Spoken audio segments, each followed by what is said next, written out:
Hay una cosa que es importante de tener en cuenta frente a la dinámica de lo que ha sido el programa CUNAR, que es bastante interesante el fenómeno dentro de la facultad y dentro de la Escuela de Diseño Industrial. O sea, yo fui criado en una escuela de diseño industrial muy funcionalista,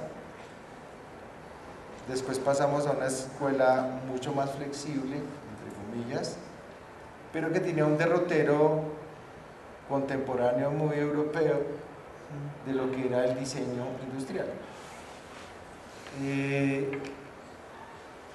Se hicieron muchas reflexiones en la década pasada frente a cuál debería ser la razón de ser del diseño en la universidad.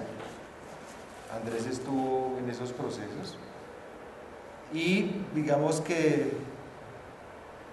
se les escapó una situación que se generó en el 2002, que se salía un poco de la línea o el lineamiento duro de la escuela, y fue haber tenido una experiencia en la cual participó Andrés y participó el profesor Max Urrea, y fue una primera aproximación al problema de la artesanía desde un proyecto de extensión que planteó la gobernación de Cundinamarca. Ahí es donde nace ACUNAR. Nace ACUNAR como proyecto,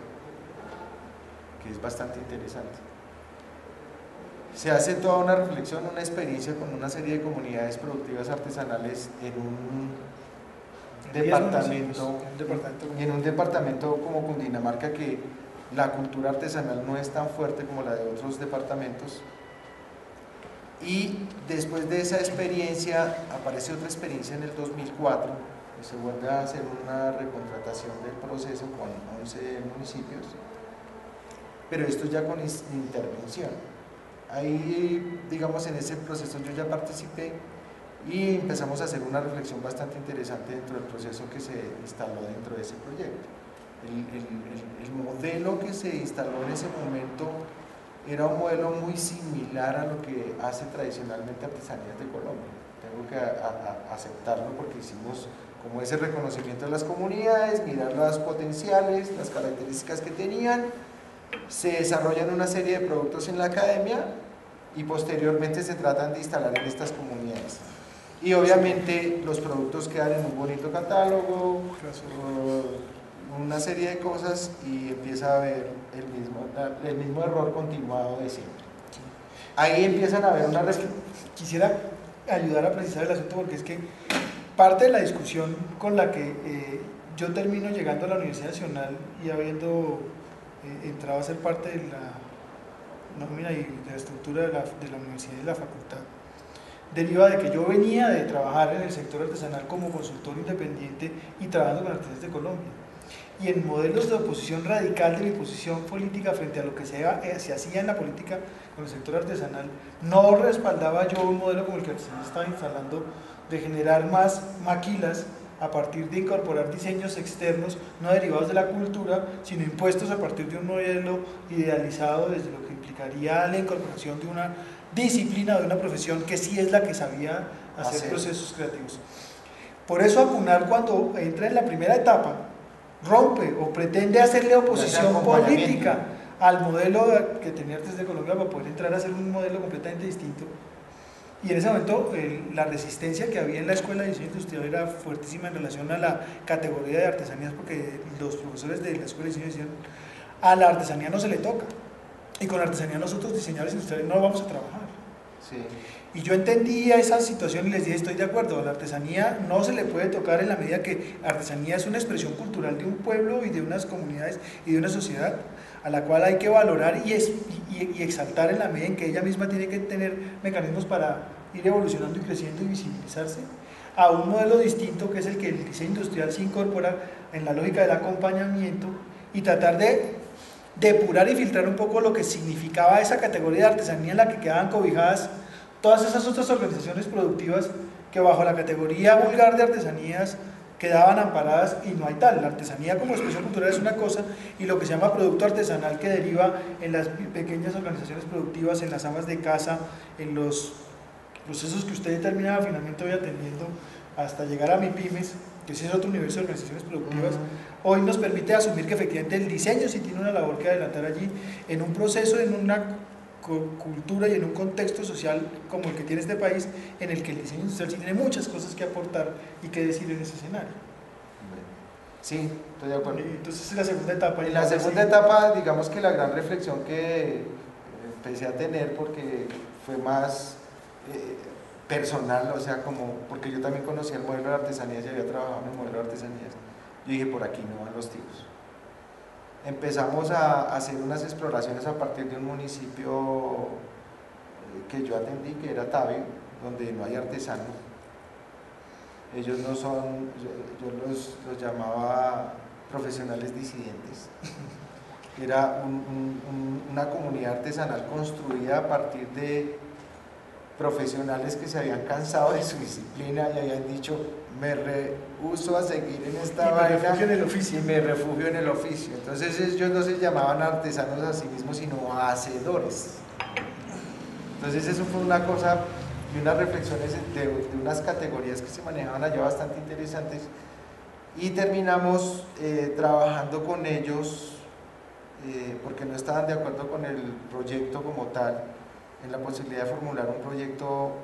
de Tabio para ser presentado al Banco Interamericano de Desarrollo. Digamos que esa fue como la primera experiencia que tuvimos diferente al modelo que se venía trabajando, de la segunda etapa, porque el primero había sido de acompañamiento, muy cuidadoso, que fue lo que hizo Max y vos.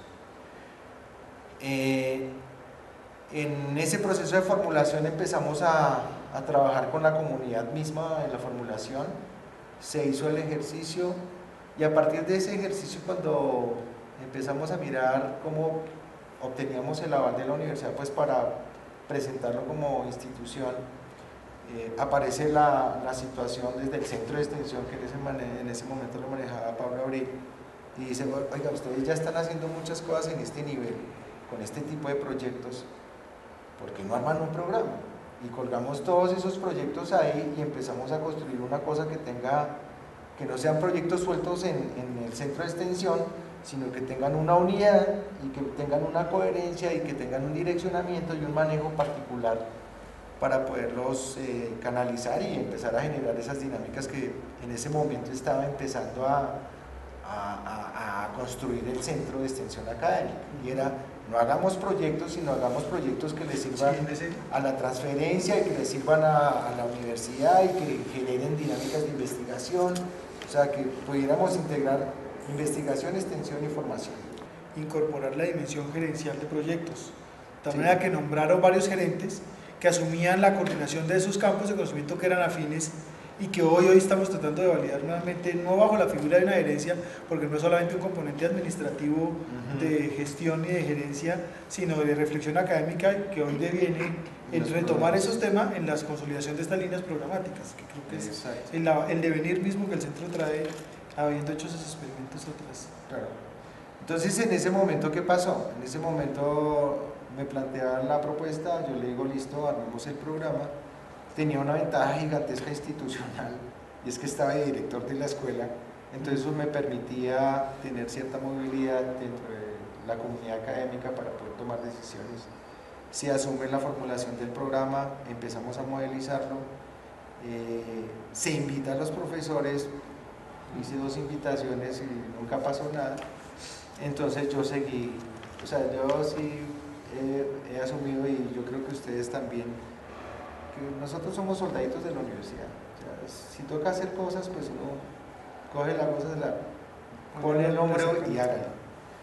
Entonces dije, bueno, listo, si me toca hacerlo solo, pues lo hago solo, y lo empecé a formular, independientemente pues del enfoque, si estaba bien o estaba mal. La razón misma de meternos en el proceso de formulación de un programa nos hizo pensar mucho en muchas dinámicas y en muchas cosas que estaban relacionadas al por qué nos estábamos metiendo en esto. Y eso trajo varias cosas que a mí me parecieron muy interesantes. Yo creo que el 2005, que fue en el año en que se empezó a consolidar el programa como modelo, hicimos unas reflexiones que fueron bastante interesantes,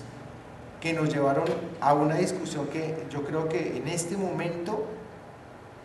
a nivel latinoamericano estamos liderando muchos procesos de esos. y fue la reflexión de qué pasaba con el diseño en la dimensión de territorio. Ya, se sale el problema del diseño de la objetualidad y se mete en una dinámica mucho más compleja, que es cuál es el rol del diseño en los procesos de desarrollo, consolidación y de gestión del territorio, tanto a nivel regional como a nivel local. Y eso fue una cosa muy interesante porque en primera instancia, cuando empezamos a hacer esas reflexiones, que las hicimos con un equipo de estudiantes, eso fue muy divertido porque empezaron a aparecer los estudiantes disidentes, o sea, que querían salirse del problema del objeto y todo, y que estaban como con muchas inquietudes asociadas a eso, y empezamos a construirlo. Cuando nos metimos en el problema de territorio, nos dimos cuenta que había mucha gente que estaba trabajando en eso a nivel latinoamericano y a nivel internacional, y que habían ya unos modelos planteados y habían una serie de exploraciones en la Comunidad Económica Europea y en una serie de sitios, en Inglaterra también y en Argentina. en Ecuador y en el Perú. Sí, pero digamos sí, a nivel de diseño, digamos como a nivel como de consolidación de fundamentos y de cosas que no eran solamente acción, sino reflexión. Encontramos a la UBA que venía haciendo eso hacía mucho rato con Beatriz Galán, y decidimos en ese momento hacer un encuentro. Dijimos, bueno, ya que nosotros estamos chiquitos en esta discusión, invitemos a los que saben. Hicimos un encuentro internacional en el 2006, donde los invitamos a ellos.